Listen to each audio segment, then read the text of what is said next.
തിരുവനന്തപുരം കോർപ്പറേഷനിലെ Thycaud ward LDF സ്ഥാനാർത്ഥി G Venugopalan വിജയിച്ചു എന്ന ഒരു കാര്യമുണ്ട്. ഈ വാർഡ് തിരിച്ചു പിടിക്കും എന്നൊക്കെ BJP അവകാശവാദം ഉന്നയിച്ച ഒരു വാർഡ് എന്ന പ്രത്യേകതയുണ്ട്. തൈക്കാട് വാർഡ് ഇപ്പോൾ LDF സ്ഥാനാർത്ഥി G വേണുഗോപാലൻ വിജയിച്ചു എന്ന വിവരം കൂടി വരുന്നു. അതുപോലെ കോഴിക്കോട് വാണിമേൽ പഞ്ചായത്ത് UDFിൽ നിന്ന് LDF പിടിച്ചെടുത്തു. 18-ൽ 10 സീറ്റ് LDF വിജയിച്ചു എന്നുള്ളതാണ്.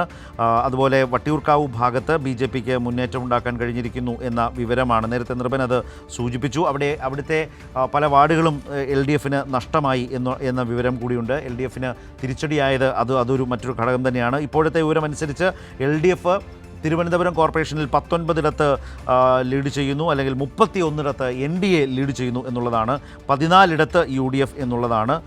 അങ്ങനെ നിൽക്കുകയാണ്. വയനാട്ടിലേക്ക് പോയാൽ മുട്ടിൽ പഞ്ചായത്ത് LDFിനാണ് ഭരണം. അതുപോലെ തെന്മല പഞ്ചായത്തിൽ ഭരണം LDFിനാണ്. അത് UDFിൽ നിന്ന് പിടിച്ചെടുക്കുകയായിരുന്നു എന്നതുകൂടിയുണ്ട്. പേരൂർക്കട, തിരുവനന്തപുരം കോർപ്പറേഷനിലെ പേരൂർക്കടയിൽ വിനീത് VG വിജയിച്ചു എന്നുള്ളതാണ് 157 വോട്ടിന്. നിർഭൻ, തിരുവനന്തപുരത്തെ സംബന്ധിച്ച് പുതിയ വിവരങ്ങൾ, ഞാൻ ചില വിവരങ്ങളാണ് സൂചിപ്പിച്ചത്. തൈക്കാട്, അതുപോലെ പേരൂർക്കട, അതേസമയം വട്ടിയൂർക്കാവ് ഭാഗത്ത് പല വാർഡുകളും LDFിന് നഷ്ടമായ സാഹചര്യമുണ്ട്. 31, 19, 14 അല്ലേ?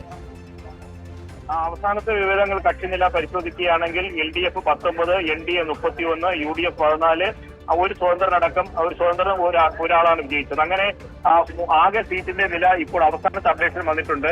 14, 19, 34 NDA 34 സീറ്റിലേക്ക് വർദ്ധിച്ചു. അതായത് വട്ടിയൂർക്കാവിലാണ് വലിയ തരത്തിലുള്ള തിരിച്ചടി LDFിന് നേരിട്ടത്. വട്ടിയൂർക്കാവ് നിയമസഭാ മണ്ഡലത്തിൽ NDAക്ക് വലിയ തരത്തിലുള്ള മുന്നേറ്റമുണ്ട്. ഞാൻ നേരത്തെ കഴക്കൂട്ടം വാർഡിൽ കഴക്കൂട്ടം നിയമസഭാ മണ്ഡലത്തിൽ NDA വലിയ തരത്തിലുള്ള മുന്നേറ്റം ഉണ്ടായിട്ടുണ്ട്. പക്ഷേ വട്ടിയൂർക്കാവ് എടുക്കുമ്പോൾ സമ്പൂർണ്ണ ആധിപത്യം എന്ന് തന്നെ അവർക്ക് പറയേണ്ടി വരും. ഈ ചുരുക്കച്ചില വാർഡുകൾ, അതായത് നമ്മളിപ്പോ നേരത്തെ പറഞ്ഞ പേരൂർക്കട വാർഡിൽ, ഒപ്പം തന്നെ കാറ്റാടി വാർഡിൽ തുടങ്ങിയ വാർഡുകൾ മാത്രമാണ് LDF വിജയിച്ചത്. കാറ്റാടി വാർഡിൽ LDF സ്ഥാനാർത്ഥി ആരോപൺ വിജയിച്ചു.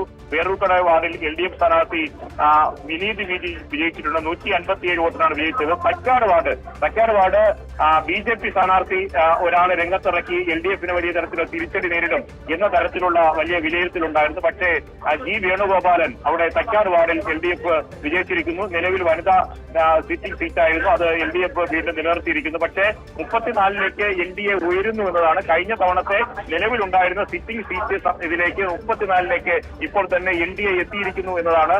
LDF കേന്ദ്രങ്ങളെ സംബന്ധിച്ചിടത്തോളം പലതരത്തിലും നമ്മൾ നേരത്തെ സൂചിപ്പിച്ചതുപോലെ കഴക്കൂട്ടത്തും വട്ടിയൂർക്കാവിലും വലിയ തരത്തിലുള്ള തിരിച്ചടിയാണ്. നിയമമണ്ഡലത്തിന്റെ പ്രദേശങ്ങളിലേക്ക് എണ്ണി വരുമ്പോഴേക്കും ബാക്കി കാര്യങ്ങൾ ഇനി ചെറിയ ഇതേ പാറ്റേണിലാണ് പോകുന്നതെങ്കിൽ അവിടെയും BJPക്ക് സാധ്യതയുണ്ട് എന്ന സൂചന കൂടി പുറത്തു വരുന്നുണ്ട്. ശരത്.